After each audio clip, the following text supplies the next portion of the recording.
लकल हम्द या अल्लाह अस्सलातु वस्सलामु अलैका या रसूल अल्लाह अम्मा बाद।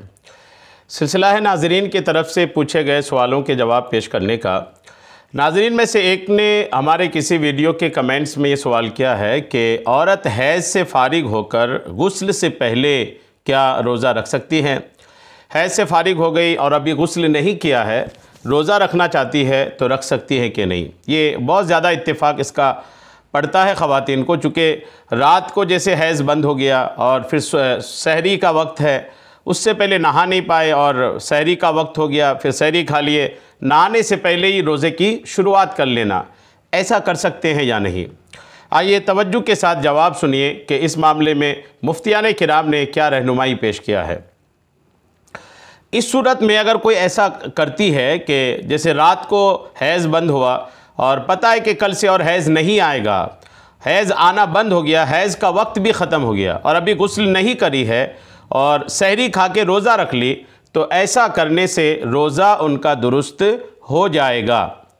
इसलिए कि शरई हुक्म यह है, शरीयत का हुक्म यह है कि अगर हैज़ व निफास वाली औरत सुबह सादिक से पहले पाक हो जाए, सुबह सादिक मतलब सहरी के ख़त्म होने से पहले पहले, ख़त्म सहरी से सहरी का वक्त ख़त्म होने से पहले पहले अगर पाक हो गई और वो गुस्ल किए बगैर सहरी करके रोज़ा रख ले तो उसका रोज़ा दुरुस्त हो जाता है। ये शरई मसला है।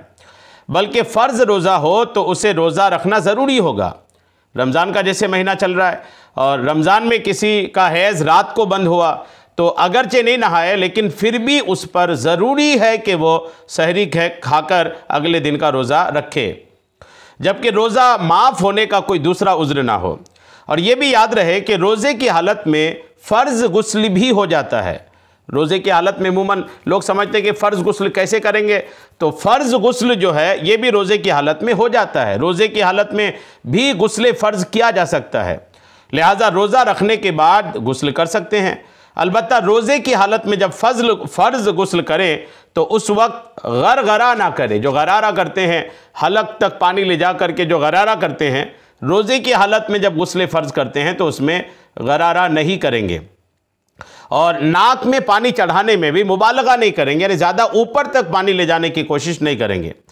और बेहतर यह है कि अगर सुबह सादिक से पहले गुस्ल नहीं करना तो कम अज़ कम नाक में पानी चढ़ाने और कुल्ली करने वाले फ़राइज़ सहरी के वक्त में ही अदा कर ले और पूरे जिस्म पर पानी पहुँचाने वाला फ़र्ज़ चाहे तो सुबह सादिक के बाद अदा कर ले। शरीयत में ये भी एक आसानी है कि जैसे रात को हैज़ बंद हो गया है और आप सहरी खा के रोज़ा रखना चाहती हैं तो यूँ कर लें कि सहरी से पहले अच्छे से कुल्ली कर लें, जैसे गुस्ल में फ़र्ज़ गुस्ल में कुल्ली करते हैं वैसे ही अच्छे से नाक में पानी चढ़ा लें। तो ये गुस्ल का ये दो फ़र्ज़ आपका सहरी के वक्त में अदा हो गया।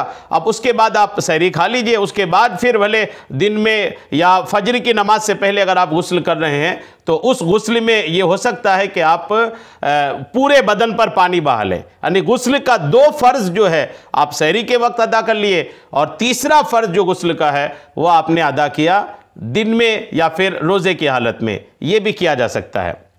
बहरहाल इस पर लाजिम होगा कि गुस्ल करके फ़जर के वक्त में नमाज फ़जर अदा करे, क्योंकि अगर गुस्ल फ़र्ज़ हो तो उसमें इतनी ताख़िर करना कि नमाज ही कज़ा हो जाए ये नाजायज़ व हराम है। यानी फ़जर का वक्त है उसी में गुस्ल करना ज़रूरी है।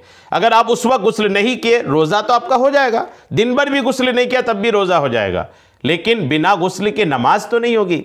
हैज़ बंद हो गया है, गुस्ल फ़र्ज़ है तो बिना गुस्ल के पाक नहीं होंगी, जब पाक नहीं होंगी तो नमाज नहीं पढ़ पाएंगी।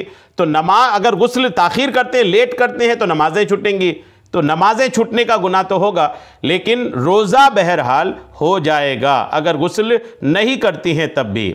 फ़क़हा किराम ने यही लिखा है। अल्लाह करीम हम सबको शरीअत के तमाम मसाइल सीखने समझने और उस पर अमल की तौफ़ीक़ अता फ़रमाए। आमीन। बेजाहिन नबिय्यिल अमीन सल्लल्लाहु तआला अलैहि वसल्लम।